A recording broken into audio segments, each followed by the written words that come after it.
Hi అండి. ఎలా ఉన్నారు అందరూ? నేనైతే చాలా బాగున్నాను. ఈవినింగ్ అయ్యేసరికి ఏదో ఒక స్నాక్ ఐటెమ్ అయితే ఖచ్చితంగా అడుగుతుంది మా పాప. సో, తన కోసం ఈజీ ప్రాసెస్‌లో బ్రెడ్‌తో ఒక స్నాక్ ఐటెమ్ అయితే చేస్తున్నాను. సేమ్ టేస్ట్ మాత్రం పిజ్జా లాగే అనిపించింది నాకైతే మాత్రం. చాలా బాగుందండి. చాలా టేస్టీగా ఉంది. చాలా సింపుల్‌గా కూడా అయిపోతుంది. వీడియోలో చూపిస్తున్నట్టుగా మీ దగ్గర స్వీట్ కార్న్ ఉంటే స్వీట్ కార్న్ బాయిల్ చేసుకొని పక్కన పెట్టుకోండి. నేను ఇక్కడ చీజ్ అయితే తీసుకున్నాను. చీజ్ బాగా గ్రేట్ చేసేసి పక్కన పెట్టుకున్నాను. 2 బైట్స్ అయితే తీసుకున్నాను చీజ్.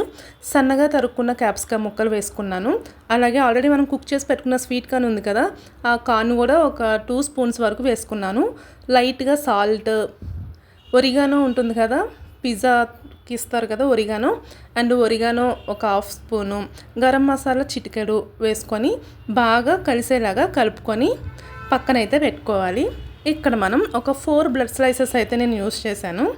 మొత్తం 3 అయితే చేసుకున్నాను. 6 అయితే యూస్ చేశాను, కాకపోతే మీకు చూపించడం 4 చూపిస్తున్నాను. ఈ 4 బ్లడ్ స్లైసెస్ తీసుకొని సైడ్ పార్ట్ ఉంది కదా, బ్రౌన్ కలర్ పార్ట్, దాన్ని మొత్తం కట్ చేసేసుకొని ఇది ఏం చేస్తామంటే మనం బ్రెడ్ క్రమ్స్ లాగా యూస్ చేసుకోవచ్చు. సో అక్కడే నేను బ్రెడ్ క్రమ్స్ లాగా ప్రిపేర్ చేసేసుకున్నాను. ఒక ప్లేట్లోకి ట్రాన్స్ఫర్ చేసేసుకొని పక్కన పెట్టుకున్నాను. ఇదేంటి అంటే బ్రెడ్ ఉంది కదా, ఆ బ్రెడ్ మనం కొంచెం చపాతీ కర్ర ఉంటుంది కదా, చపాతీ కర్రతోటి కాస్త బాగా ప్రెస్ చేయకూడదు, జస్ట్ అది అలాగ ప్రెస్ చేయాలన్నమాట. అంతవరకే బాగా ప్రెస్ చేస్తే ఏంటి అంటే మొత్తం పొడి పొడి అయిపోయి పాడైపోతుంది, ఇరిగిపోద్ది వెంటనే. ఇక్కడ నేను ఒక గిన్నెలోని 2 ఎగ్స్ అయితే బీట్ చేసుకొని పక్కన పెట్టుకున్నా. ఇక్కడ నేను కలుపుకున్నది ఉంది కదా చీజ్ కార్న్, అదంతా కూడా నేను ఒక 2 స్పూన్స్ వరకు బ్రెడ్ మీద పెట్టుకొని స్లైడ్స్ ఉన్నాయి కదా వాటిని అంటించడానికి అనేసి నేను అలా ఎగ్ తోటి కోట్ చేసుకున్నాను. మీరు ఎగ్తో చేసుకోకపోయినా వాటర్తో కూడా కోట్ చేసేసుకోవచ్చు. అది బాగా అంటుకునేలాగా మొత్తం నొక్కుతూ ప్రెస్ చేయాలి.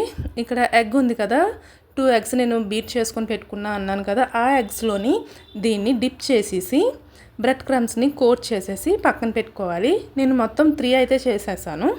ఆ 3 కూడా పక్కన పెట్టుకున్న. ఒక కడాయి తీసుకొని ఆయిల్ హీట్ అయ్యే వరకు చూసి, ఆయిల్ హీట్ అయ్యాక ఒక్కొక్కటి మాత్రమే ఫ్రై చేశాను. ఇక్కడ మీరు అనుకోవచ్చు బ్రెడ్ కదా ఆయిల్లో వేయించితే బాగా ఆయిల్ లాగేస్తుందేమో కదా అనేసి. ఏం కాదండి, అస్సలు ఏం లాగదు. నాకైతే ఏం లాగలేదు, వేసిన ఆయిల్ అలానే ఉండిపోయింది. సో కొంచెం దగ్గరుండి టర్న్ చేసుకుంటూ బాగా కుక్ చేసుకోండి, లేకపోతే మాడిపోతాయి. చూసుకొని కుక్ చేసుకోండి, అటు ఇటు టర్న్ చేసి.